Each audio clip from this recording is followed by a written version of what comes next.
கல்விக்கூடங்களுக்கு தர வேண்டிய 2500 கோடி பணத்தை ஏன் தரலன்னு கேட்கும்போது அதுக்கு இப்படி ஒரு ஸ்டாண்ட் எடுத்து ஒரு பதில் சொல்றாங்க. உங்களுக்கு கொடுக்கறதுக்கு வக்கு இல்லைன்னா வக்கு இல்லைன்னு சொல்லுங்க.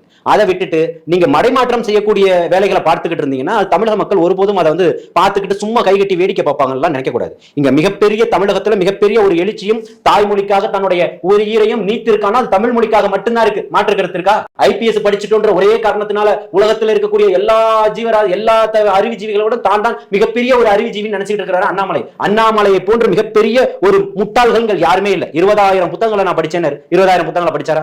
2 புத்தகத்தோட பேரை சொல்லுங்க சொல்ல முடியாம உட்கார்ந்துட்டு இருந்தாரு. இன்னைக்கு தாவேகா தலைவர் தொல்லை பண்ணிட்டு இருக்கீங்க. என்ன பண்ணிட்டு இருக்கீங்க நீங்க? இவர் பள்ளிக்கூடம் வச்சிருக்காரு. என்ன பள்ளிக்கூடம் வச்சிருக்காரு? விஜய் வித்யாசரம்ன்ற பேர்ல பள்ளிக்கூடம் வச்சிருக்காரு. சரி, வச்சுட்டு போறாரு. உனக்கு என்ன பிரச்சனை? இவர் பள்ளிக்கூடம் நடத்துறாரு. பள்ளிக்கூடத்தை என்ன நடத்துறாரு? நாங்க எல்லாத்தையுமே எடுத்துட்டோம், பேப்பர் எல்லாத்தையும் காட்டுறீங்க. அவர் என்ன எங்கேயாவது போய் லஞ்சம் வாங்கிட்டு திருட்டுத்தனமா யாருக்கும் தெரியாம இன்னொருத்தர் பேர்ல நடத்துறாரா?